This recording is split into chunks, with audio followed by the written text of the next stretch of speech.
My name's Eddie Winters. You're tuned into the rock and roll coup d'etat, baby. And on the line, we've got a one-of-a-kind guest. His name is Michael Starr, all the way from Steel Panther. Michael, how you doing this morning, baby? I'm feeling really good, dude. I just got a brand new Xbox One, dude, loaded with like 20 games. Holy smokes, loaded with 20 games. Yeah, that is part of the rock and roll lifestyle. Yeah, well, you know who sent it over to me was Xbox, because I don't know if you saw the new Gronkowski, or actually it wasn't Xbox, EA Sports. Ron Gronkowski from the Patriots did a heavy metal version of Living on a Prayer to promote the new Madden game. Holy update, and so it sent me out a game just to make sure that it's heavy metal enough. Is that right? Well, and what do you think? What's your first impressions? Well, so far, there's a lot of hot chicks in the audience, which is good. Very good. And they show the cheerleaders a lot. And that's an important aspect of a football game. You know what? That's my favorite. Besides taking a knee, that's my favorite part of the game. Oh, yes. Yeah, well, I like when cheerleaders take a knee, too. If you know what I mean. You know, Michael Starr, it is such a pleasure to have you on the program. You are renowned for coming on a lot of things, and we're excited to have you come on the program. and I got to ask you, you know, you've been in this rock and roll game, a crazy game. You've been high, you've been low. And you've been doing everything, and Steel Panther has been touring around the world. You're going to be playing here in San Francisco, California, at the Regency Ballroom Saturday, November 26th. And I got to know, I've got so many questions for you, but the first question is a very simple rock and roll question, and you might be able to answer this with the total knowledge that I think you have. Is the frontman of the group, is that the most important member of any group? Well, it can be. It just depends on how good the singer is. And in our case, of course, yeah, it is. It's really important. So, you know, like Satchel likes to think that he's the most important guy in the band, and I understand that because he's not as tall as me. Sure. And shorter people have, like, inferiority complexes just from the get-go. Right. But I let him think that he's important and that he's needed, and because he is. I mean, really, when it's all said and done, it's the lead singer and the lead guitar player that are the most important guys in a heavy metal band. Of course. I mean, think back. It goes back to dated history. You think about, like, when you think of Aerosmith, do you think about the bass player? No, you think about Steven Tyler and Joe Perry. Same thing with Van Halen. You think about Eddie Van Halen and David Lee Roth. You know what I mean? Of course. I sometimes think of Gary Cherone, but that is a different band, a different era. I've got to ask you. Yeah. I've done extensive research online, logging. I mean, the amount of shows that you guys do, and I think I've counted in the last several years, you've played close to 100,000 shows, and I've got to know, what is the secret to keeping your golden throat so golden? How do you do it? How do you keep it up night after night? Well, the most important thing is not to overdo drugs. Is that right? A lot of kids, they just assume, oh, you know, we party all the time. Like, when I wake up in the morning, I'm doing cocaine. And if I did that, I wouldn't be able to sing at night. So I'm responsible. I don't do anything before we go on stage. I wait till the guitar solo before I start doing any drugs. And by that time, I'm warmed up and I'm able to handle. You know what I mean? It's a responsibility that a lot of singers don't take, and for me, it's important. I want to rock and have a good time. And if you're going to come to a Steel Panther show, you're going to hear something that sounds almost exactly like our studio records, which I think is important. That is. You know what? I'm blown away because you guys also do a lot of. I do a lot of covers here and there to liven it up and get you know, sometimes you bring people out onto the stage, and it blows my mind. Have you ever had an experience where you brought somebody out on stage, they had a sign, I want to jam with Steel Panther, and then they get up on stage and they're terrible, or they embarrass you? Well, it's happened when we do get embarrassed by them being so good. Sure. But at the same time, if like Satchel and I are fighting, he'll usually bring somebody up to sing, and if I'm mad at him, I'll bring somebody up to play guitar, just to see if it's somebody I'd want to use in my solo band. You know what I mean? For sure. I always, you know, we've had this we've been doing the program for about 6 years now, and of course we've got a lot of those David Lee Roth sound bites there, and I think of you. That is what I'm talking about, baby. I got to give you a little bit of applause for that. How? I mean, you've been doing that for so long, and you sound so on point when you do it. It's kind of amazing. I think right away about Van Halen. If Eddie Van Halen gave you a call and he said, "Dave's out, Sammy's out, Gary's out. We want you in the band," would you consider putting Steel Panther on hold and going out on tour with Eddie Van Halen? Oh, I got it all figured out already, dude. I would have Steel Panther open up for Van Halen, right? And I would sing in both bands. Hell yeah, I'd do it in a hot second. And Satchel would be there on the side of the stage watching. Oh my gosh, that would be absolutely insane. Have you ever met David Lee Roth? Have you ever you swap trade secrets? Yeah, I've met David Lee Roth several times, and I met him last year. Actually, we were going to do a Steve Vai and Greg Bissonette and Billy Sheehan and I were gonna get together and reunite the Eat 'Em and Smile David Lee Roth solo band to do the first record. Wow. And then Dave decided he wanted to do it too. So that's when I met him, and we hung out, and he's totally cool. And yeah, he gave me trade secrets. He said, "Don't have sex with chicks that have herpes." And you didn't know this before that? No, I figured it wouldn't get me, but he said, "Look, sure, you got to be careful. You can't just hope that stuff's not going to get you." Right. And he's right. But it's hard to know if a girl has herpes because you can't just see it. So it's the honor system. You have to ask them. Sure. And usually the answer is yes. It's tough because they usually lie. That is true. In this rock and roll industry, that is true. Speaking of David Lee Roth, I heard this is a real story. In 1983, David Lee Roth was backstage at the US Festival, about to go on, and someone told me this story that he literally did 2 lines of cocaine, took a shot of whiskey, threw up, and then went on stage that night. And I was wondering, do you have any kind of pre-show rituals like that that you get into? Well, I got to tell you, we're not Van Halen, so I like I told you before, it's not that I'm really concerned about my voice. It's just that I really can't afford to do drugs before the show.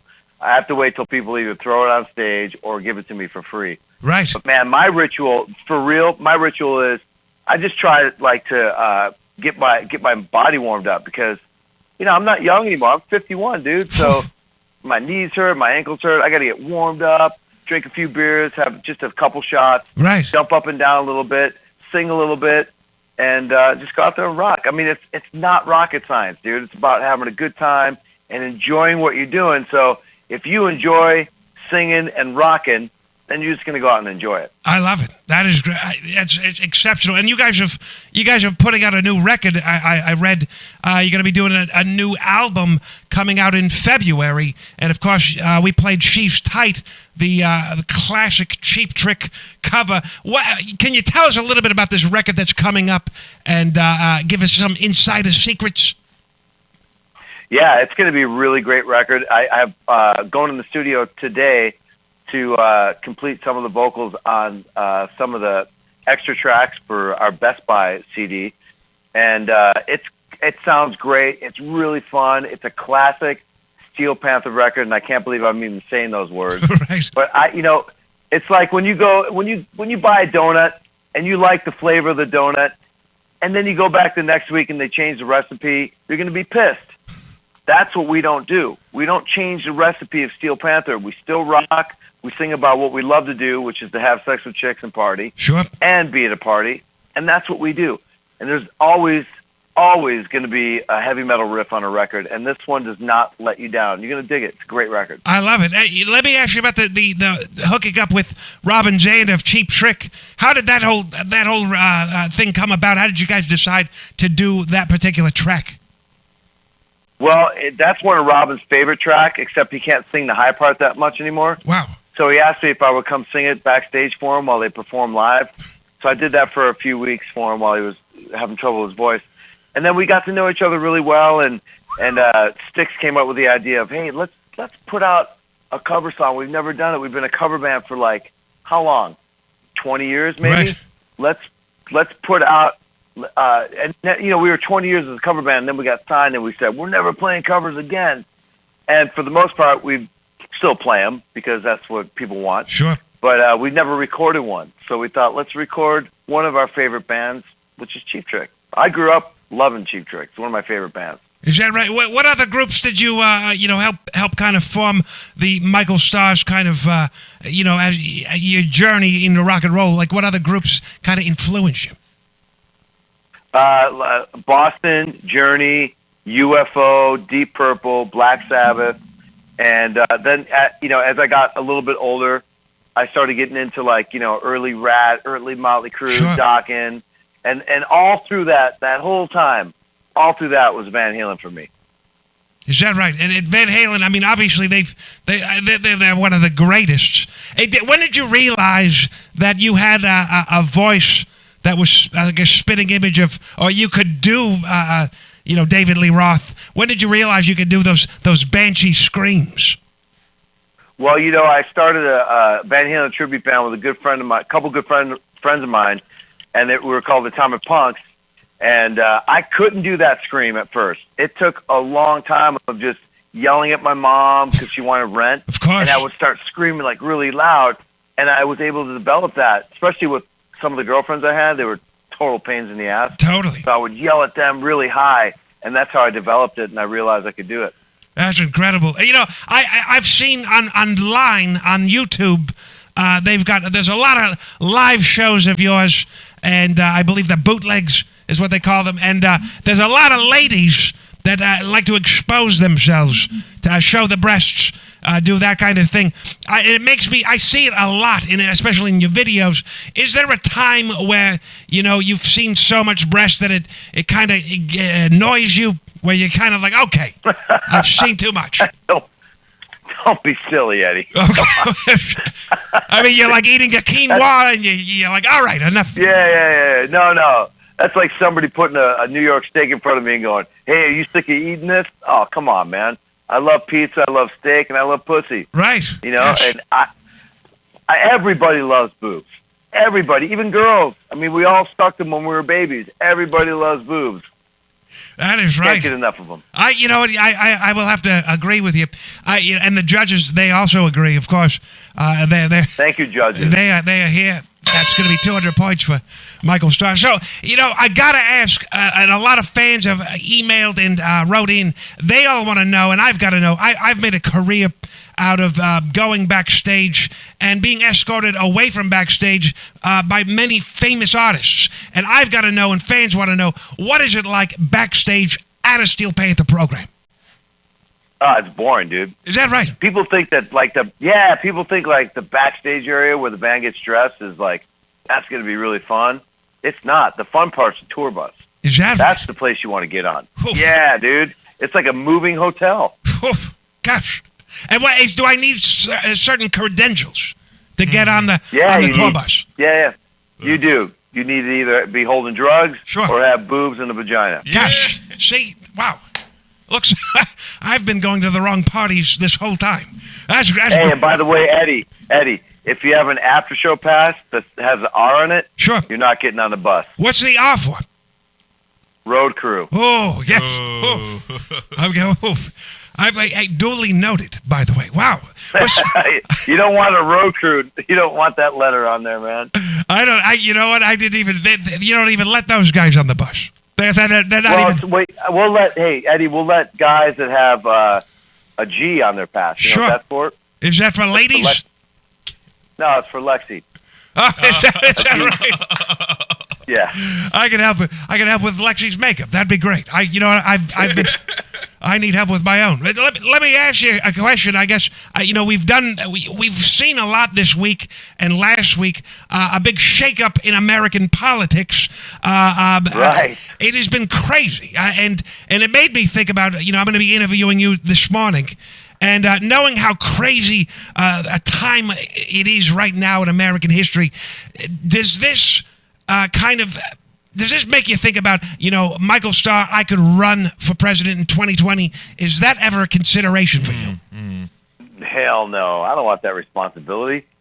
I just want to rock, dude. I just want to rock and, not get kicked out of my mom's house because I've been on a good streak now for the last 10 months, and I'm happy. I'm serious. I'm playing a new Xbox. My mom's at work. I got the house to myself. This is killer, dude. That is great. I go, right? I mean, what else would I want? Do you think I want to talk about different policies and stuff? I can't even return a shirt to H&M without getting, like, screwed up. No. I'm good. So have you, not to get into your personal life, and I assume your mom doesn't charge a lot for rent, but have you guys figured out a way to get paid doing this hobby of yours, playing in this rock and roll group and entertaining millions?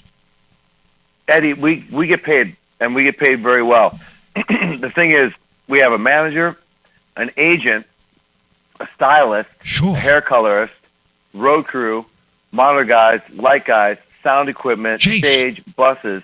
And by the time it's all said and done and everyone's done getting paid, we have money left over, but it's not like the kind of money that I can go out and buy a mansion. Sure. It's just not like that anymore. Gosh. We don't sell, a lot of people just listen to us on Spotify and stuff. But I got to tell you, I am extremely grateful to be able to sing heavy metal because I love it. And it went away, and I feel like we've brought it back. And I'm grateful to be able to rock. I don't care if I do it for free. I love it. You guys have played with a lot of killer groups, too. I mean, you've got to meet and play, perform with, tour with a lot of huge, big names. Is there anybody that you have not yet gotten to play with or met, at least, through this rock and roll game that you'd still love to meet? I would love to play with Van Halen. I would love to do a tour with Van Halen. And I've never met Axl. I would like to meet Axl Rose. Would there be anything you'd say to Axl if you met Axl? You'd be like, would you give him a nice banshee scream? What would you say to Axl if you had a chance? I wouldn't say, hey, let's go to the gym. I would say, let's go eat. Let's go party. Let's go have a good time. Right. Let's go hang out. Tell me stories about the Roxy and the Rainbow before, it turned into what it is now. Tell me. I want to, learn from him because that guy, for me, is he's a trendsetter, dude. He started the whole headband, leather pants, no glam, and, I don't know, high kicks. Flash, too. Same thing with him. Right. Great guy. And let me ask you, you grew up in the L.A. area. And when you were a kid, were you all over the Sunset? Were you going and seeing these shows at Gazzari's and these kinds of shows? Were you into the metal scene as it was happening, seeing Rat and these groups? Were you able to see and witness some of that prime era? Yeah, I got to see a lot of it, and I got to tell you, it was great. It was cool. The Starwood, the Whiskey, of course, and the Roxy, and before the Viper Room was the Central, and there was so many places to go out back then. You could go see a band any night of the week, and we did that. We did those shows. We played Gazzari's so many times, and Gazzari's used to have 6 stages. Wow.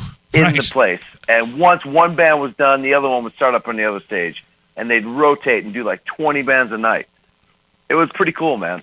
It sounds incredible, an incredible time. And you touched up on this a few minutes back, but Steel Panther being able to bring this all back, do you feel a sense of pride and a sense of accomplishment that, wow, we've able to put metal back on the map and share it with a whole new generation? I do. I feel so damn proud of it, Eddie. I can't tell you, man. It's like when I was a kid, I always wanted to meet, the guys in Rat or Van Halen. Sure. And I try to meet as many younger kids that come to our show as I can because I remember what that felt like. It feels good. And, we're responsible right now for creating another generation of heavy metal fans and kids that grow up and go, I want to be like, Satchel. I want to play guitar like Satchel or play drums like Styx. That's what we want to do. And there's a lot of, just the other night we played a show in Riverside and there was a 4-year-old. No, he was 7. Wow. I think he was in first grade or something. And you know what? That guy the next day is probably going to be the coolest 7-year-old in first grade. Right. Ever. He's probably at school looking for cocaine. Sorry. He's probably selling it. Right, yeah. You never know. Well, Michael Starr, I know we've probably ran out of time here, but I got to ask you, Well, I don't have to ask you anything. I think I've asked you everything I needed to ask you. But I got to tell you, I'm excited to come see you guys play here in San Francisco at the Regency Ballroom on the 26th of November. And also the new album, it's called Lower the Bar. Is that correct? Yeah, it's called Lower the Bar. And that's out February 24th. Michael, I got to say thank you so much for being on the program and joining us. And I wish Steel Panther the best of luck, obviously, for 2016. But next year, baby, it's going to be huge. Thanks, Eddie. I really appreciate you promoting our record, promoting the show, having a talk with me. And I look forward to hanging out with you at the Regency.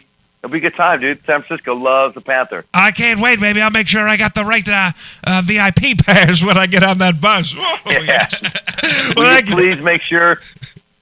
I will, baby. And if I bring friends, I'll make sure they have breasts. Oh, yes. Oh, hey, Eddie, I forgot to tell you, just this show in San Francisco, since it's so close to our house, sure, we're just going to take my mom's minivan. So. Oh, that's great. You could probably get there won't be a bus. Get better parking that way. I bet. Yeah, it's cheaper on gas too. I love it. Well, Michael Starr, thank you. It's a pleasure speaking with you, and all the best. Give my love to the band. I will, Eddie. Take care, guys. You got it, baby. Thank you so much. There he is, Michael Starr, Steel Panther.